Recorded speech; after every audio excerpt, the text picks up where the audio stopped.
Hi everyone, I'm Joanna. And I'm Jenny.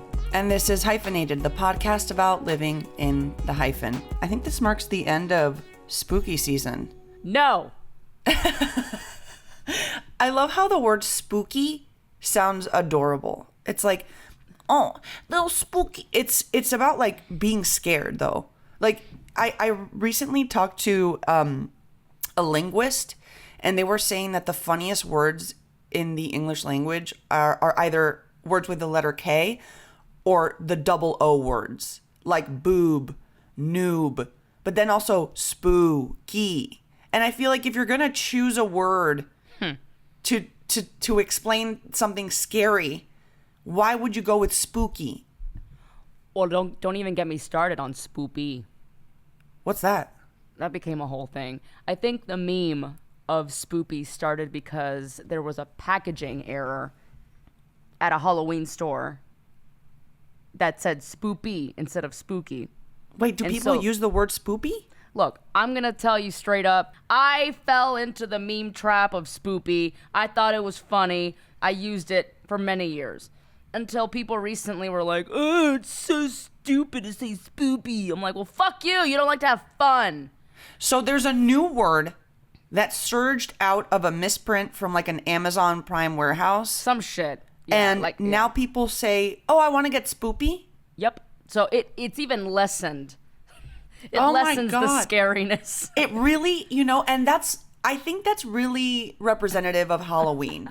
Because Halloween is supposed to be scary, right? But it ends up being, in my opinion, not scary whatsoever. It's just about children dressing up and getting candy. So if there's going to be a word to describe something like Halloween, I think spoopy is the perfect word. It is the perfect word. It's like, let's just talk about dead people in a really fun way. I feel like what you just described in spoopy and how sort of something evolved to something else is truly in Halloween fashion. Absolutely. It's inculcated in Halloween because as I do, did my research because I'm a nerd, and I learned a lot about the history of Halloween. When I arrived here as a kid with my mom and my dad, Halloween just seemed like almost like a Valentine's Day, like something that was just made up to just dress up and buy shit.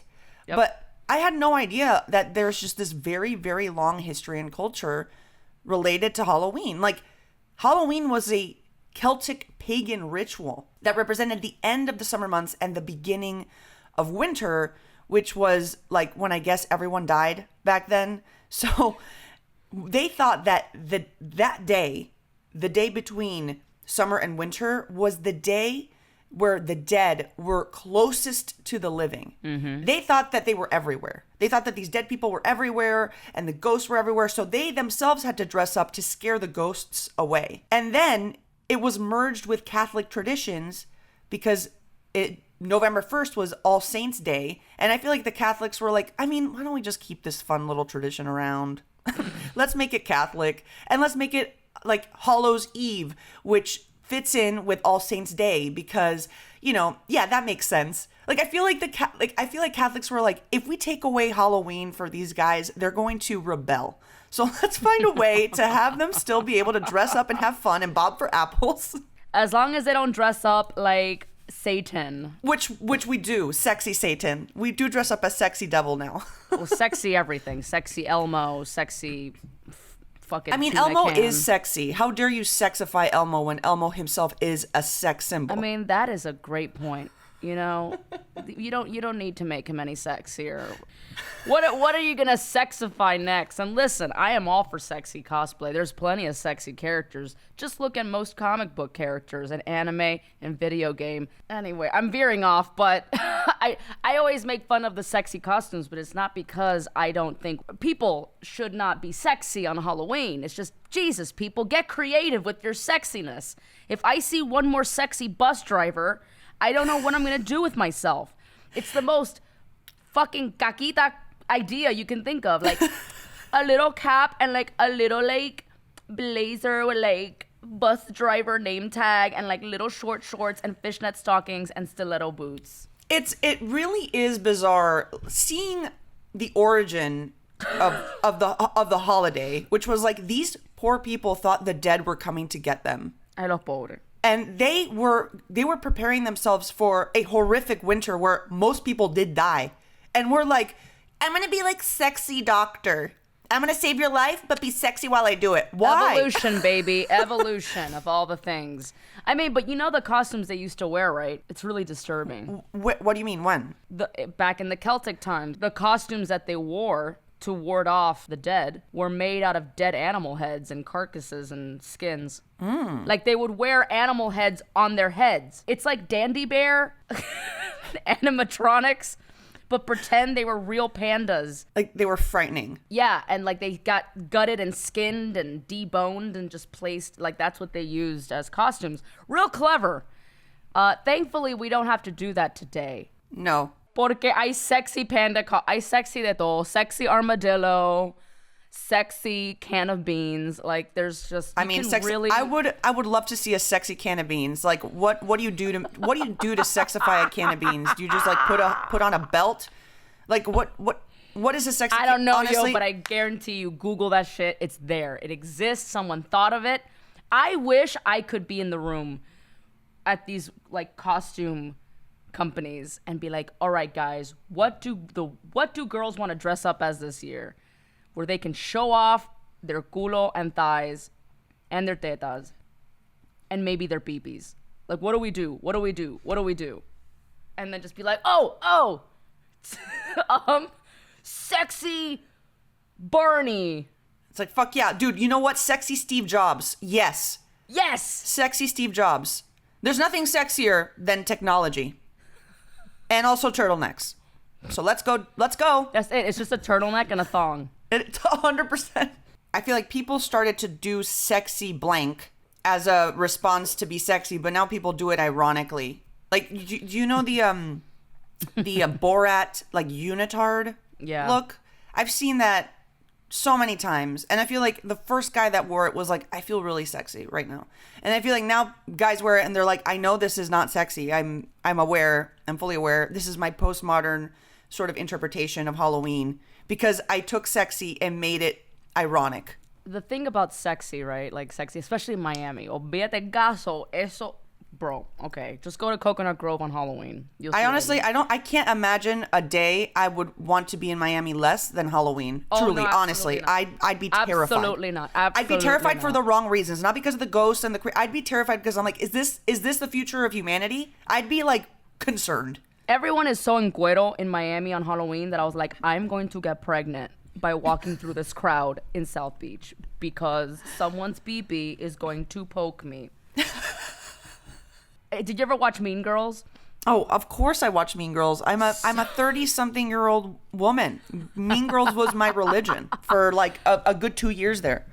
So, I mean, my whole life in Miami on Halloween was basically me showing up to a costume party looking terrifying, like that gory, bloody bride that she dressed up as. And everyone else is like, I'm a cute cat. And I would get judged. So I remember one time specifically, I went to South Beach for Halloween, and I think I was meeting up with David, my husband, and some friends. I was dressed up as Coraline. That is so scary. I couldn't watch Coraline because I know it's just like claymation, but I've never been so terrified of like Play-Doh in my life. I found Coraline to be absolutely terrifying. Yeah, well, I mean, she's not I was dressed up in like her blue starry turtleneck look with her like blue hair and the little dragonfly clip, and I was real proud of this cosplay because I'm such a big fan of Coraline. And I remember walking through South Beach on my way to meet up with everyone, and the judgmental looks I got from all the sexy not even like the sexy, like just the guys, the girls, they were all just looking me up and down like, ew, like, what is she wearing? Like, super whack, bro. Like, a turtleneck? Like, I was more clothed than the nuns. Like, than the people dressed up as nuns. Porque tú sabes, they're sexy nuns. No one's walking around in a full nun costume. So, Jenny, how are you liking Pantaya? I love me a good streaming service. And I'm honestly so glad that Pantaya is one of our sponsors. Have you been watching El Juego de las Llaves? Oh my God. Yes. Let me tell you, these shows are somehow getting more escandaloso than my abuela's favorite novelas. Yeah, I can confidently say they're pushing the envelope. Well, the hottest show on Pantaya is back with another explosive season. And this new season is sexier. More exciting. And way more edgy than before. Maite Peroni, Marimar Vega, and Humberto Busto are back. And they welcome the new players, Cristian de la Fuente, Laura León, and Alejandra Guzman. The game continues with the second season of El Juego de las Llaves. Streaming now only on Pantaya. Download Pantaya app from the App Store or Google Play Store. Or visit pantaya.com to sign up. And don't forget, it's Pantaya with a Y. But like I'm a Halloween snob. There, Yeah. I said it. No, you are. And you know what? And I admit it for you. Like, you take it very, very seriously. I take it seriously. Like, most people are like, oh, fuck, I have a costume party tomorrow. I'm just going to go to the pharmacy. I'm just going to, yeah, all right. Here's a stocking. I'm going to put it over my face and I'm a robber. And that's it. Like, and you're like probably months in preparation trying to figure out exactly what nuanced costume you're going to pull off. Y mira, you can get real creative just by going to Goodwill. Because a lot of my cosplays that I've done have come from putting together pieces from like thrift stores and stuff, or even from my own closet. So once again, I don't want our listeners to be like, oh my God, why is she so against women showing off their bodies? I'm like, no, girl, I'm all for it. Please. It's just the creativity part. I agree. And I also feel like I don't mind it. I think it just makes me laugh. For me, Halloween is like the Madonna of holidays. Madonna has just remarketed herself so many times. Like, there's eras of Madonna where she was this, where she was that, and that's how I feel about Halloween. Because no joke, Halloween sort of like got to the United States during the potato famine because a lot of Irish people had to leave and they arrived to the United States and they were like, hello, oh my God, I can't do an Irish accent. I'm gonna get dressed for Halloween. Oh my God. It's fucking terrible. I can't do the Irish accent. It's like it's like an English pirate. Like, You try. no, let me try it again. Okay, like, so trick or treat. No.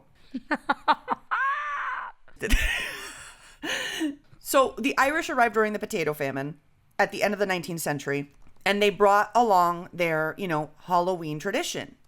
And that's sort of when Halloween started blowing up here in the States. But Halloween went from like this pagan ritual to then this like Catholic mix of paganism to all of it being about the solstice and about warding off the dead. And then in the 1940s here in the United States, it became pretty fucking dangerous. Like, the trick or treat part wasn't cute. It was straight up vandalism. There was vandalism in Halloween. It was like literally when they said trick or treat, they would say, give us candy or we'll trash your house.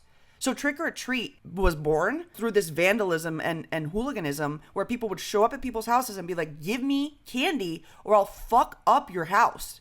And then they had to stop it. They had to be like, yo, we got to stop and we got to make this cute. So everyone have candy in your house and the kids are going to dress up as well.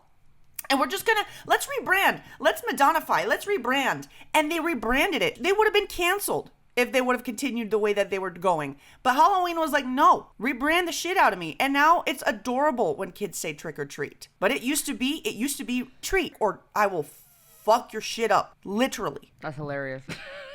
But also, I grew up thinking it was trick or treat. So I was like, a trick or a tree? No, are you serious? Who's giving away trees up in here? Trick or treat? Then again, Miami's very tree-centric. I mean, my abuelo had like 40 trees in his backyard. Like, it was a Whole Foods back there, you know what I mean? Wait, All organic. so you straight up were like, it's either a trick or a tree? Hello, And- Latinos. Most Latinos say trick or treat. They don't know how to say trick Trick or or treat? treat. They don't have You're time for right. that nonsense. Trick or treat?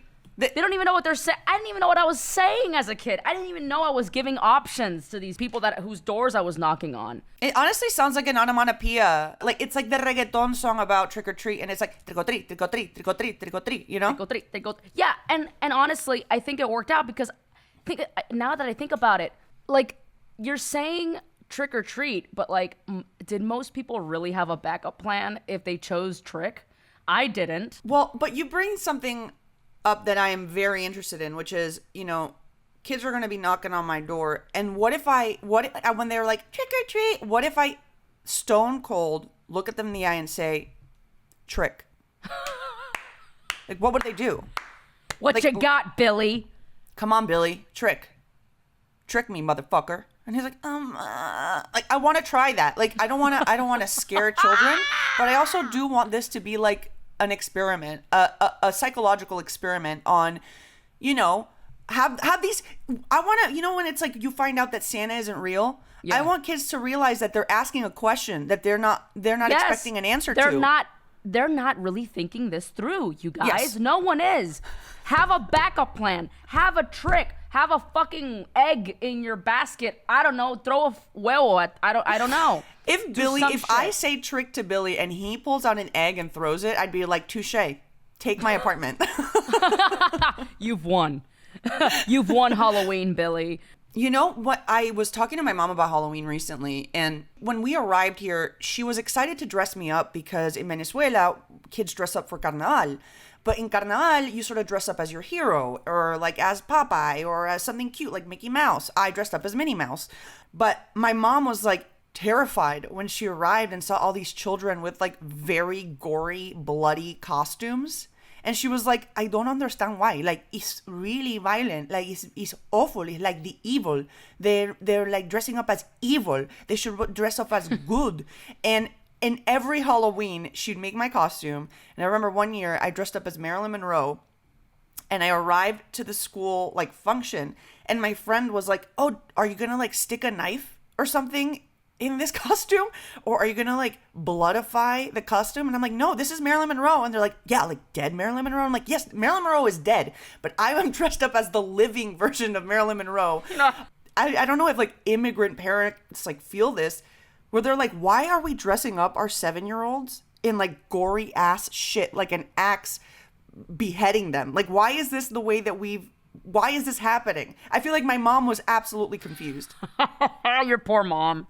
She was just like, ¿por qué? And I remember one year I was like, oh my God, I want to get a scary mask. I remember exactly. It was a green, like creepy zombie mask. And my mom was like, no. Tú no vas a estar no, qué cosa más horrible. And I'm like, yeah, exactly, that's the point. And she's like, no, yo no quiero que mi hija se ponga algo tan horrible, qué cosa más horrible. Horrible. I wasn't allowed to go as a zombie. I was so pissed. And I ended up going as like, I don't know, Xena the warrior princess. And I'm just like, okay, fine. But I really and truly wanted to incorporate like that bloody, scary nature to fit in because everyone else was doing it, but I was terrified of it. Yeah, it's so funny because our experiences with Halloween have been so different. And why did you dress up like a lot? Like your mom was like, "Oh my God, yeah, where's the beheaded witch costume I got you?" Like, well, close. I mean, again, we've talked about this in other episodes. My birthday's the day before Halloween. Mm-hmm. And I got married on Halloween of 2019. So my whole life has revolved around Halloween. My earliest memories of Halloween were actually birthday parties of mine. There's like costume parties where I always got to dress up as a character and like all my friends would come and like dress up. And it was all Halloween centric. But I think a lot of it has to do with the fact that my parents came to the States at a very young age. They were basically they were kids. Like Cubans get to the US and immediately they're like, how can I Americanize myself immediately? They're like, the Beatles, yes. Like, even though the Beatles are from the UK, but whatever, fuck it. Es lo mismo, unos blanquitos like, ahí cantando. Exactly. You know, like the all the rock, all the music, the customs, all that, like the sports. Yeah, Thanksgiving, like I always felt my mom was much better at cooking American foods than Cuban food.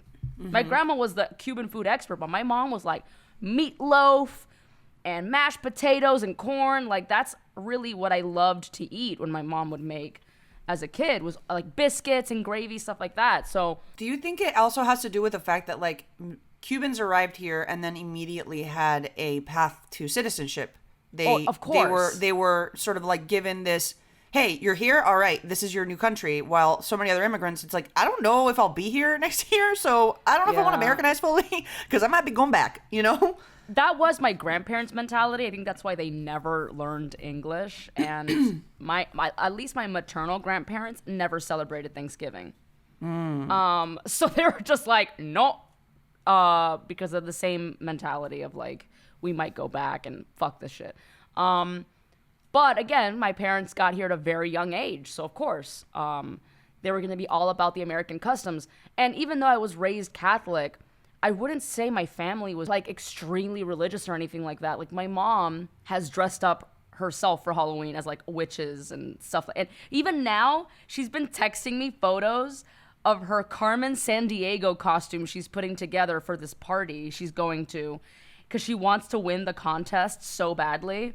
She's like, I bought the perfect hat at Amazon. And then she sends me a photo of herself at a thrift store with like this red jacket. She's like, do you think this fits? Does this work? Then she sends me a photo of like a little suitcase, and then she plastered all these little country, like making the suit, like stickers and like Carmen Sandiego. And then she's making my dad dress up as Where's Waldo. Very clever. Very clever, okay? That's my mom, like on her own. Wait, really? Oh my God, because you can't find Carmen Sandiego. You don't know where she is. And Where's Waldo? You can never find him. So both of them. They found each other. They found each other. I love this fan theory that Carmen Sandiego and Waldo were like, no one can ever find us. This is us, baby.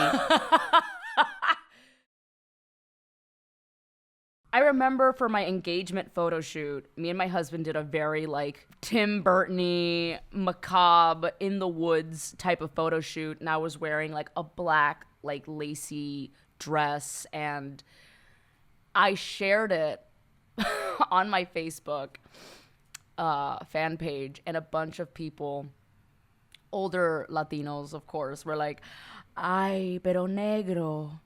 Ay, pero por qué? Eso es tan... I know, like that it's bad luck and vestirte así como un funeral y eso no es, I know, eso no da gracia, pero ¿por qué? ¿Por qué un vestido de negro? I feel like they're scared of it. That, you know, we've talked about how Latinos really do believe in so many of these crazy folk tales and are super superstitious. And I feel like Halloween for them, for many, is sort of like, why would you invite this on yourself? Like, if there are spirits, they're gonna fuck you up because you're dressing up like them. Why are you doing this? Like, no hagas eso, you know? But it's funny because a lot of them were like, what does your mother think about these photos? Which, by the way, were perfectly fine, these photos. Me and David weren't sucking each other's blood. We weren't performing like a fucking goat ritual, like... sacrifice in them, like, fuck, man, like, it was just whatever. The photos were fine. It's just because I was wearing a black dress. That was really their issue. It wasn't like a typical Miami couple frolicking on the beach with like white guayaberas, okay? Sorry, that's not our engagement shoot. Anyway, and so everyone's like, what does your mom think about this? What does your mom think about this? And my mom comments, and she's like, I'm perfectly fine. And she shares a photo of herself like a bruja from last year's Halloween. And she's looking all dramatic with like black lipstick with like her witch outfit. She's like, I'm fine with it, bitch. Oh, I love it.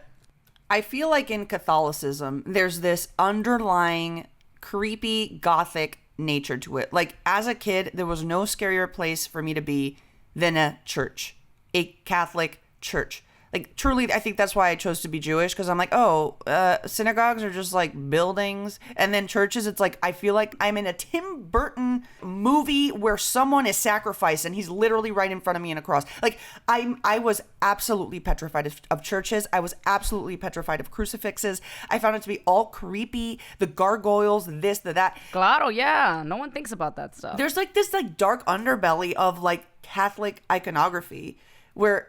It feels very Halloween-y. Like, it feels scary. You know, look at nuns. Absolutely. You look at a nun walking down the street, and my first instinct is like, this is creepy. Extremely. That's why they've made so many films about creepy possessed nuns. But that's why Latinos are so afraid of like the dark and the scary. It's because it's still very attached to their Catholic religion, or like Catholics are here as well. I don't know what Catholics feel like for Halloween here. But it's so funny how scary they find it, Jenny, because I don't know if you know this. In 2005, okay, Hugo Chavez, the former dictator of Venezuela, all right, 2005, issued like a formal attack on Halloween. Okay? Ay, Dios He mío. went on TV and said that Halloween had no place in Venezuelan society because he said that it was a North American or gringo terrorist culture. And it's part of like disguising children as witches and wizards and ghosts and the macabre. And that's contrary to our culture. Like Hugo Chavez, I mean, he had a lot of like flowery, crazy theories. Great for his viewership of his show. But that sort of tells you everything. You know, this guy, the leader of a country, was like, I'm fucking scared of Halloween. An adult man who clearly was not afraid of much because he like staged a coup.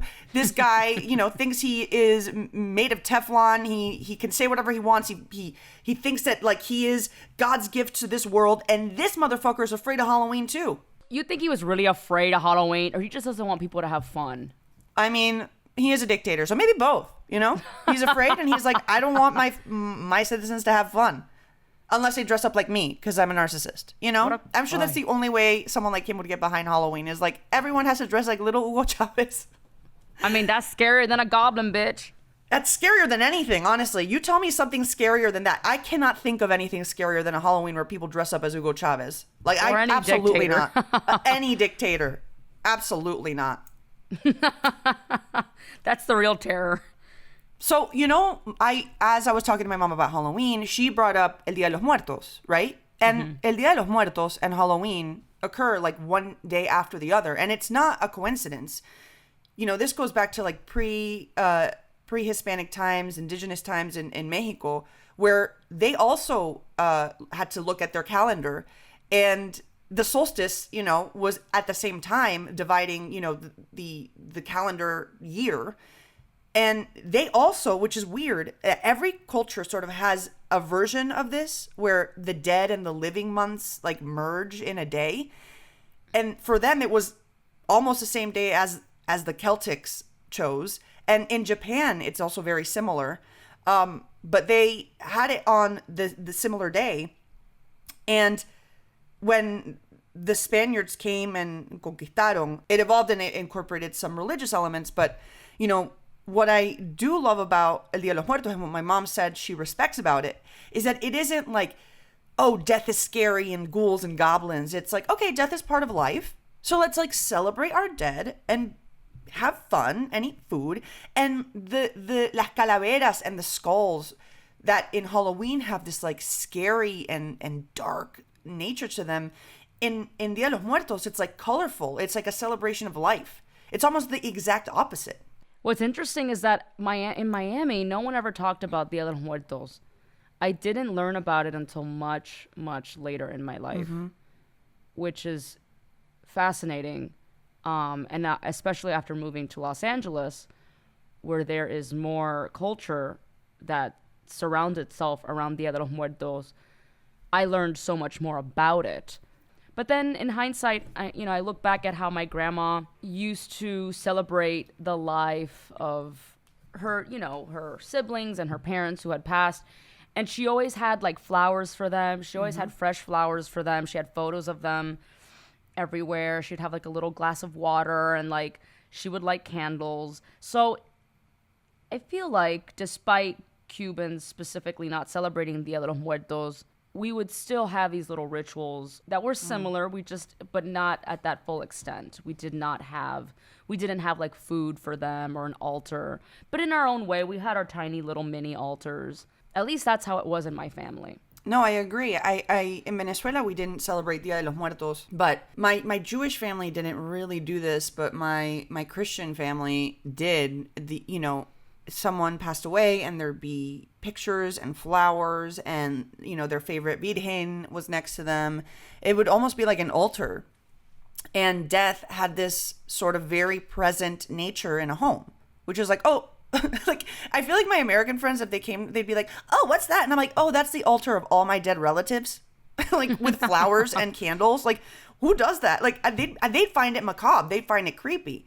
But in Latin America, it really isn't scary. There's this like feeling that death is just more part of life, in my opinion. And here I feel like it might be, hey, Jenny, it might be because of Halloween. Who knows? But I feel like here people don't do that. Like there isn't this tradition of incorporating the dead into your life and like celebrating them. It's like there's a funeral and then, oh no, okay, bye. And then, you know, mi abuela had just light candles like every day for my grandfather. And had all of the pictures of her mom and her sisters and as exactly like you. So there wasn't one day como el Día de los Muertos where everyone did it at the same time. There was like your own personal sort of connection to the dead. I don't think it's that Latinos are afraid of the macabre. There's just a bit of reverence to it. There's some respect. They don't want to make fun of it because there is a fear, like how you fear God. And I'm not gonna lie, there's some of that in me as well. There's sometimes that I'm like, Jenny, don't get too macabre now because and I think that's because of the way I was raised, mostly the way my grandparents thought. And I want to specify, when I say Latinos, I'm talking about older Latinos because there is a massive horror and goth community amongst Latinos. Anytime I go to a Halloween convention, it's mostly Latinos. I think horror movies attract a majority Latino audience. So I don't want to say like, oh, it's all Latinos that are like, you know, don't want to talk about the macabre or even have the fear of God in them. I think that's just the more older and religious generations. That's something that I did want to bring up because I know a lot of what we've been discussing has revolved around mostly the older generations, but then there's the younger folks who are like, fuck yeah, give me all that blood and gore and ghostly shit, you know. I do like the thought of, and I agree with the idea of them not necessarily being afraid of it. It's almost like they respect it too much. They respect it too much. And they don't want to play around with it because they think it's real. It, you know, all comes back to this magical realism. And the stories we've already covered in the last 2 episodes about these folk tales. And, you know, it's like, don't make fun of something that you're not sure is real or not. So I think it comes from there. Well, what are you going to dress up as Halloween, Jenny? Cruella, the Emma Stone version. Oh my God, I was going to do the same. Are you serious? I'm not kidding. No me diga. Te lo juro. Ay, but like, do it. I think I'm going to do it. I'm like really bad. I always procrastinate. I feel like you've had your costume since you saw the movie 6 months ago. I kind of have. I'm a procrastinating costume buyer. So I'm going to like probably be looking at my ski suits being like, can this be transformed into a Cruella-like thing? But I think we should both go as Cruella. And I think we should see who does it better. Obviously you will. I can't wait to see it. Likewise. La serie más caliente en pantalla regresa con otra temporada explosiva. Tenía una familia, un esposo. Más emocionante. Siempre quisiste ser libre. Y mucho más atrevida. ¿Estás segura de que no te pondrías celosa? Maite Perroni, Marimar Vega y Humberto Busto le dan la bienvenida a los nuevos jugadores. Cristian de la Fuente, Laura León, Alejandra Guzmán. Y para eso es el juego de las llaves. El Juego de las Llaves segunda temporada estrena el 16 de septiembre. Solo en pantalla.